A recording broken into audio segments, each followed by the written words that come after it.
మీ కాడ అర్థం ఇచ్చారుగా. ఖబర్దార్, తెలంగాణ ప్రజానికం వందలాది మంది అమరైతే తెలంగాణ వచ్చింది.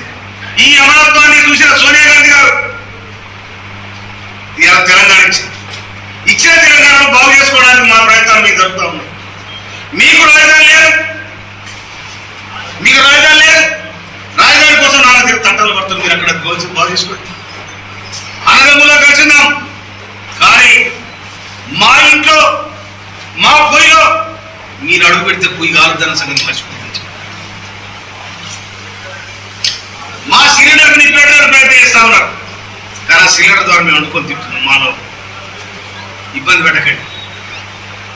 తెలంగాణ ప్రజలకు ఆత్మగౌరవంతో తెలంగాణలో ఎవడన్నా కాలిపోయి మాట్లాడితే కత్తులు కోరవాడికి తెలంగాణ. కానీ మా తెలంగాణ మేము సాధించుకున్న తృప్తి మాకున్నది. దాని వెనకాల సబ్బన్న జాతులు, సబ్బన్న పార్టీలు, మీ ఆంధ్రకున్న పార్టీలే 2009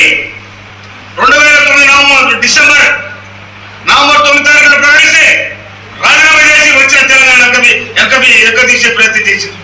అయినా కూడా 2013 జూన్ 1 తారీఖు నాడు తెలంగాణ రాష్ట్రం ఏర్పడింది. ఏర్పడిన తెలంగాణ రాష్ట్రంలో ఇక మీ పెత్తనం లేదు, మీ సాగుబాటు ఏంటి? మీరు హైదరాబాద్ బతకవచ్చు. హైదరాబాద్ నీళ్ళు మారి, గాలి మారి, రోడ్లు మారి, తినే తిండి కూడా మారి. హైదరాబాద్ నీళ్లు, గాలి, రోడ్లు వాళ్ళ పెట్ట. మరి మీరు ఎందుకు తిరుగుతున్నారు ఇక్కడ అని అడుగుతున్నాడు ఆయన. నేను ఒక తెలంగాణ కొడుకు ఇంత చాలా ప్రశ్నలు అడిగా. ఆ ప్రశ్నలకి వాళ్ళ సమాధానం చెప్పమని. ఏ తెలంగాణ ఆకాంక్షలకు అనుగుణంగా ఈ రోజు తెలంగాణ కాంగ్రెస్ పరిపాలిస్తున్నా మూడింటికి సమాధానం చెప్పండి. గాలి, నీరు, రోడ్లు అన్ని వాళ్ళవి. గాలి, నీరు, రోడ్లు ప్రజలు మావి. గాలి నీటిలో అలాగే ఇందాక అదే పవన్ కళ్యాణ్ తెలంగాణ అనేది దేశంలో అంతర్భాగం అండి. ఇక్కడ ఆంధ్ర వాళ్ళు బతకొచ్చు, మార్వాడీలు బతకొచ్చు, అంతర్భాగం. నేను ఏమంటున్నా అంటే వీళ్ళకి తెలంగాణ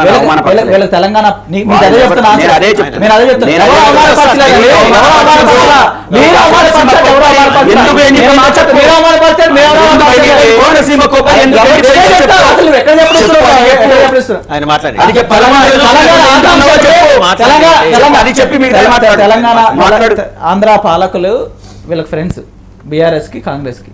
ఆంధ్ర కాంట్రాక్టర్లో వీళ్ళకి ఫ్రెండ్స్. రోజా గారి ఇంటికి వెళ్తారు, కేసీఆర్ గారు. ఏది వైసీపీ, ఎవరైతే వైసీపీ తెలంగాణకు వ్యతిరేకంగా లెటర్ ఇచ్చిన వైసీపీ ఇళ్ళకి వెళ్తారు, వాళ్ళంతా ఫ్రెండ్స్. కానీ ఆంధ్ర ప్రజలు మాత్రం వీళ్ళకి పనికిరారు.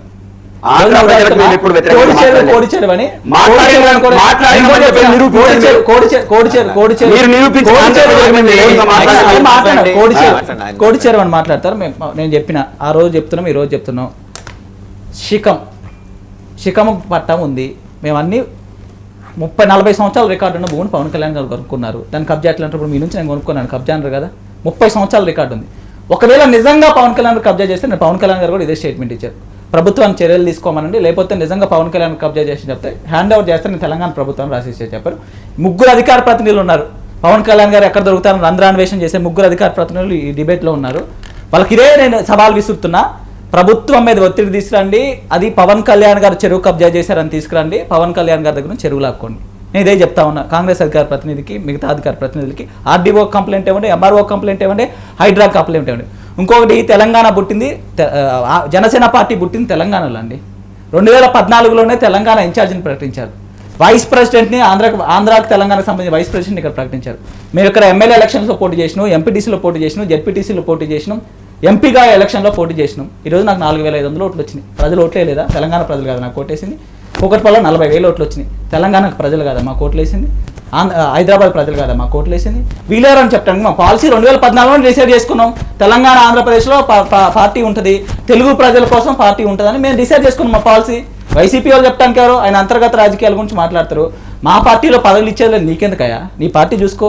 సజ్జల రామకృష్ణారెడ్డి చుట్టూ కోటరీ ఉందని, జగన్ ఎవరినే గెలవరే అని మీ వాళ్ళే బయటకు వచ్చి మీ వాళ్ళే చెప్తా ఉన్నారు. మీ పార్టీ గురించి చూసుకో, మా పార్టీ గురించి నీకెందుకయ్యా?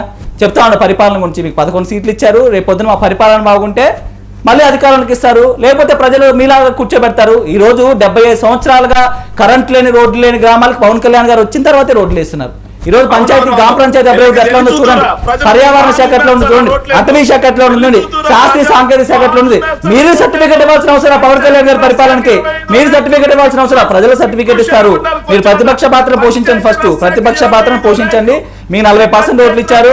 ఎవరైనా అధికార ప్రతినిధి వైసీపీ అధికార ప్రతినిధులు వచ్చినప్పుడు నేను చూస్తా ఉంటా డిబేట్లు, వీళ్ళు పాలసీల మీద మాట్లాడు చంద్రబాబు నాయుడు తిట్టాలా, లోకేష్ తిట్టాలా, పవన్ కళ్యాణ్ తిట్టాలని తప్ప పాలసీ గురించి మాట్లాడు. సరే ఇవన్నీ పక్కన పెట్టేసి అడిగారు. నేను చెప్తా ఉన్నా, మొదటి నుంచి చెప్తా ఉంటా అదే క్వశ్చన్ పదే నేను చెప్పాలి. 2004 నుంచి 2014 వరకు 10 సంవత్సరాలు 1200 మంది బలిదానాలకి కారణమైన కాంగ్రెస్ పార్టీ హడావుడిగా ప్రజల మధ్య విద్వేషాలు సృష్టించే విధంగా చేసిన విధానాన్ని పవన్ కళ్యాణ్ గారు వ్యతిరేకించారు కాబట్టి ఎప్పుడు తెలంగాణను వ్యతిరేకించాల. సామాజిక తెలంగాణ కావాలని ఉస్మానియా నడిపోటిన యువరాజ్యం అధినేతగా ఉన్నారు పవన్ కళ్యాణ్ గారు చెప్పారు. ప్రజారాజ్యం పెట్టినప్పుడు సామాజిక తెలంగాణతోనే తెలంగాణ రావాలని చెప్పింది ప్రజారాజ్యం పార్టీ. అంటే ఏంటి అర్థం? పవన్ కళ్యాణ్ 2009లోనే తెలంగాణకు అనుకూలంగా స్టేట్మెంట్ ఇచ్చిండు. 2009లోనే తెలంగాణకు అనుకూలంగా స్టేట్మెంట్ ఇచ్చిండు.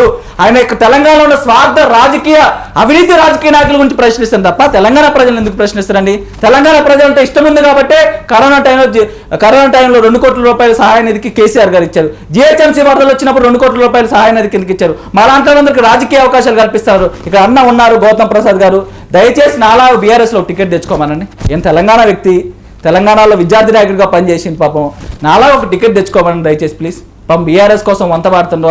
ఆ దొంగ పార్టీ, అక్రమార్జన పార్టీ, అవినీతి పార్టీ, తెలంగాణ వ్యతిరేక పార్టీ, కుటుంబ పార్టీ కోసం అన్నం వంత పాడుతా ఉన్నాడు. దయచేసి నాలా ఒక టికెట్ తెచ్చుకోమని. నేను తుమ్మల నాగేశ్వరరావు గారి మీద, పొవ్వాడ అజయ్ గారి మీద, జనసేన టికెట్ మీద విత్ బీజేపీ అలయన్స్ తో పోటీ చేసిన నాకు ఉస్మానియా విద్యార్థి నాయకుడు, ఉస్మానియా యూనివర్సిటీలో మాస్ కమ్యూనికేషన్ జర్నలిజం చేసిన, ఇప్పుడు అడ్వకేట్ గా ఉన్నా. దయచేసి తెచ్చుకోమనండి. ఒక తెలంగాణ ఆకాంక్షలతో పనిచేసే యువకుడికి సీట్ ఇచ్చిన. నేను పవన్ కళ్యాణ్ గారు అదే చెప్పారు, నేనేం సీఎం అవటానికో లేకపోతే రాజ్యాలు వెళ్ళటానికో రావట్లేదు, మాలాంటి యువకులకి రాజకీయ భవిష్యత్తు ఇవ్వడానికి.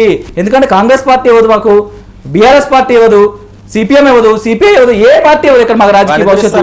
ఈరోజు స్టాలిన్ అన్నని ఒక ఆయన ఉంటారండి మా ఉస్మానియా యూనివర్సిటీలో, పాపం ఎన్నో 20 సంవత్సరాల స్టాలిన్ గారు మీకు తెలిసే ఉంటారు, 20 సంవత్సరాల నుంచి పాపం పనిచేస్తుంది. ఈ రోజు కూడా సిపిఐ ఆయనకు పెద్ద పొజిషన్ ఇవ్వదు. ఎందుకంటే ఇక్కడ ఉన్న పార్టీలు అందరూ వారసత్వ పార్టీలు రావాలి, వేరే వేరే కులాల నుంచి రావాలి, కానీ విద్య అలాంటి వాళ్ళకి ఎవరు? అలాంటప్పుడు పవన్ కళ్యాణ్ గారు ప్లాట్ఫామ్ ఇస్తున్నారండి. ఆయన ఏమో వచ్చి పరిపాలిస్తున్నారా? ఎవరు పరిపాలిస్తారు? మేరే కదండి. తెలంగాణ యువకులకు ఎమ్మెల్యే, నేను ఎమ్మెల్యే అయిన అనుకోండి, తెలంగాణ యువకులు ఎమ్మెల్యే అవ్వట్లేదా? అంటే ఎక్కడో పుట్టిన ఇటలీ పార్టీ వచ్చి మాత్రం ఇక్కడ పరిపాలించవచ్చు. ఎక్కడో పుట్టిన వీళ్ళు మాత్రం బీఆర్ఎస్ భారతీయ రాష్ట్రం మహారాష్ట్రలోకి మీటింగ్లు పెట్టవచ్చు.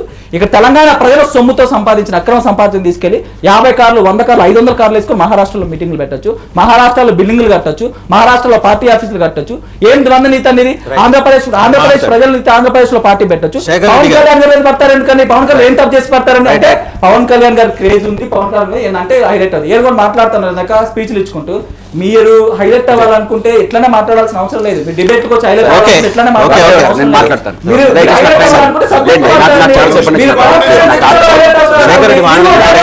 చాలా విషయాలు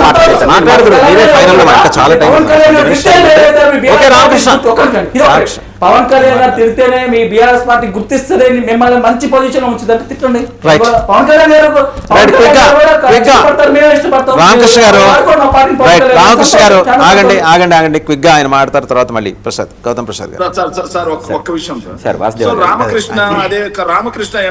రామకృష్ణ ఎమ్మెల్యేగా పోటీ చేశామన్నారు, కార్పొరేటర్ గా పోటీ చేశామన్నారు, అందరూ పోటీ చేశామన్నారు. మరి ఎందుకు సార్ పవన్ కళ్యాణ్ గారు నిన్న వచ్చి మేము పోటీ చేస్తాం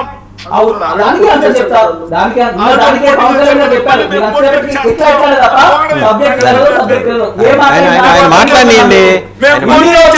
రామకృష్ణ గారు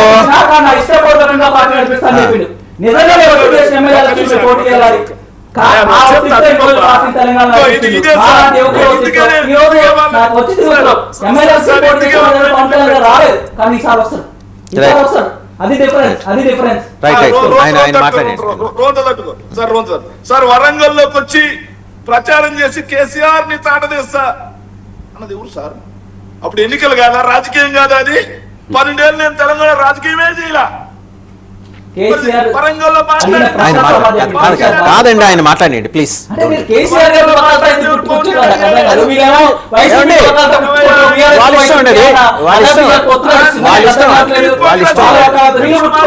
ఆయన మాట్లాడండి. రామకృష్ణ గారు ఆయన మాట్లాడండి, తర్వాత మళ్ళీ గౌతమ్ ప్రసాద్ మాట్లాడారు. సార్ రామకృష్ణ మాట్లాడిన సార్ కాంగా ఉన్నాం సార్. అన్ని హిపోక్రసీ. తెలంగాణలో వరంగల్లో కేసీఆర్ గారి గురించి రాజకీయ విమర్శలు చేసింది ఎవరు? పవన్ కళ్యాణ్. పవన్ కళ్యాణ్ గారి ఏ వీడియోనా? అదే పవన్ కళ్యాణ్ గారిని మాట్లాడింది ఎవరు? కేసీఆర్ గారు కాదా? మరి నువ్వు తెలంగాణ గురించి నేను మాట్లాడలేదు అసలు అని ఎట్లా మాట్లాడతావు? అబద్ధాలు కదా. ఎవరు మాట్లాడారని చెప్పారు? రామకృష్ణ టైం లేదు, మళ్ళీ ఏమో మాట్లాడండి. మీరు ఆగండి, మీరు మాట్లాడారు కదా సార్. జాతీయ గీతం సినిమా హాల్లో పెట్టడానికి నేను వ్యతిరేకం, నాకు చిరాకేస్తుంది అని మాట్లాడింది ఎవరండి? ఈరోజు జాతీయ గీతం గురించి మాట్లాడింది ఎవరండి? చెగోవీరా ఎవరండి? ఒక్క నిమిషమయ్యా. చెగోవీరా, పెరియారు, భగత్ సింగ్, లెఫ్టిజం గురించి మాట్లాడింది ఎవరండి? ఈ రోజు పూర్తిగా రైట్ అండి. శేఖర్ రెడ్డి గారు రైట్. గౌతమ్ ప్రసాద్ మాట్లాడతారు. ఓకే, సమయం అయిపోతుంది, టైం అయిపోతుంది. శేఖర్ రెడ్డి గారు, గౌతమ్ ప్రసాద్ మాట్లాడతారు. Kindly conclude sir. Gautam Prasad గారు. సార్, నేను చెప్తుంది ఏంటంటే ఈరోజు కాంగ్రెస్ పార్టీ ద్వంద్వ వైఖరి, అదేవిధంగా జనసేన దూకుడు వైఖరి, వీటన్నిటికీ పుట్టినిల్లు కూటమి.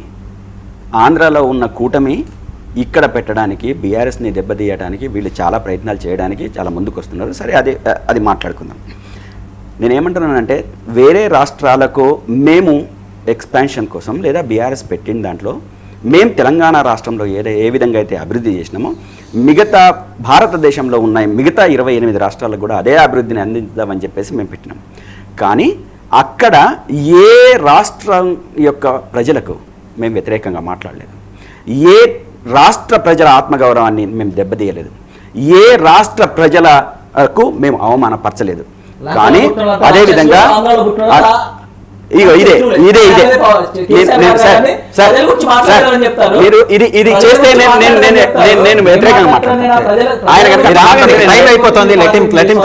మీరు మాట్లాడారు కదా రామకృష్ణ గారు, ప్లీజ్ రామకృష్ణ గారు ఆయన మాట్లాడండి, టైం అయిపోతుంది. అయితే మేము ఎవరికి వ్యతిరేకంగా మాట్లాడి గత 10 సంవత్సరాలుగా మేము అధికారంలో ఉన్న తర్వాత మా అభివృద్ధి ఏంది, మా ప్రజలు ఏంది, మా ప్రాంతం ఏంటి అని చెప్పేసి అనుకుంటూనే చివరిగా ఈ తెలంగాణ రాష్ట్రంలో ఏదైతే అభివృద్ధి జరిగిందో మొత్తం భారతదేశం మొత్తం కూడా మనం ఎస్టాబ్లిష్ చేయాలి ఈ అభివృద్ధిని అని చెప్పేసి అనుకొని ఆనాడు మా కేసీఆర్ గారు భావించి మొత్తం దేశవ్యాప్తంగా కూడా పార్టీని నెలకొల్పాలనుకున్నాం. అదేవిధంగా ఆంధ్రాలో కూడా పెట్టాలనుకున్నారు.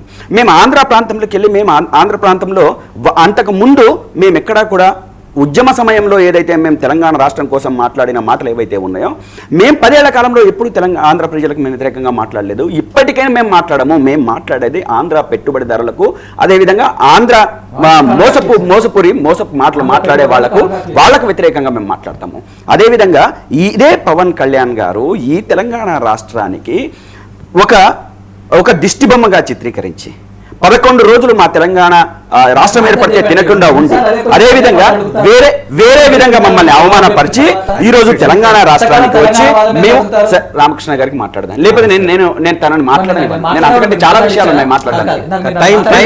నేను మీ దాంట్లో నేను ఇంటర్ఫియర్ కాలేదు, మీరు నా దాంట్లో ఇంటర్ఫియర్ అయ్యారు, మీరు నా దాంట్లో ఇంటర్ఫియర్ అయ్యారు. అదేవిధంగా నేను చాలా విషయాలు నేను మాట్లాడుతున్నది ఏంటంటే మా తెలంగాణ ప్రాంతానికి వచ్చి నేను ఇందాక చెప్తాను, ప్రతి పార్టీలో ఉన్న వాళ్ళం మేమందరం పార్టీలుగా ఉన్నాం, కానీ మా తెలంగాణ ప్రజల ఆత్మగౌరవాన్ని దెబ్బతీసే విధంగా ఉంటే మేము ఏకమవుతాము.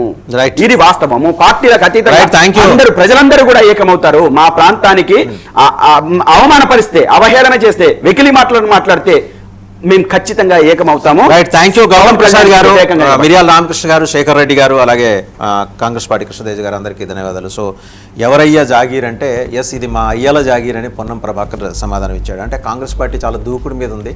కాంగ్రెస్ పార్టీకి వెనకాల కాంగ్రెస్ పార్టీ వేసిన ట్రాప్లో బీఆర్ఎస్ పడిందనే అబ్జర్వేషన్ కూడా మరి ఢిల్లీ వేదికగా ఉన్న నేషనల్ మీడియా నుంచి వస్తుంది. బట్ బీఆర్ఎస్ అభియోగం ఏంటంటే ఆంధ్రప్రదేశ్లో ఉన్న కూటమి ప్రయోగాన్ని ఇక్కడ కూడా తీసుకొచ్చే క్రమంలో పవన్ కళ్యాణ్ భుజం మించి బీజేపీ తుపాకీ పేలుస్తుంది అనేది వాళ్ళ అభియోగం, వాళ్ళ అబ్జర్వేషను, వాళ్ళ ఆరోపణ. సో ఎనీహౌ పవన్ కళ్యాణ్ మాట్లాడిన దాంట్లో తప్పేం లేదు. భారతదేశంలో తెలంగాణ లేదా అని అడిగారు ఆయన. రాహుల్ గాంధీ, ప్రియాంక గాంధీ వయనాడులో పోటీ చేసి గెలవచ్చు, ఇందిరాగాంధీ గారు మెదక్ నుంచి కంటెస్ట్ చేయొచ్చు, తెలంగాణకి చెందిన శివశంకర్ గారు తెనాలి నుంచి వచ్చి ఎంపీగా గెలవచ్చు, కేంద్ర మంత్రి కావచ్చు. పవన్ కళ్యాణ్ ఇక్కడ వచ్చి పార్టీ పెట్టుకుని లేకపోతే పార్టీ కార్యక్రమాలు నడుపుకొని కంటెస్ట్ చేస్తే మీకు వచ్చిన నొప్పేంటి? ఆయన చాలా సహేతుకమైన ప్రశ్న అడిగారు. పాసం యాదగిరి గారిని కూడా కడిగేశారు. ఆయన ఎవరిని వదలలా నిన్న. మొత్తం అందరి లెక్క గట్టుకొని వచ్చాడు, లెక్క తేల్చేసి వెళ్ళాడు. ఎనీహౌ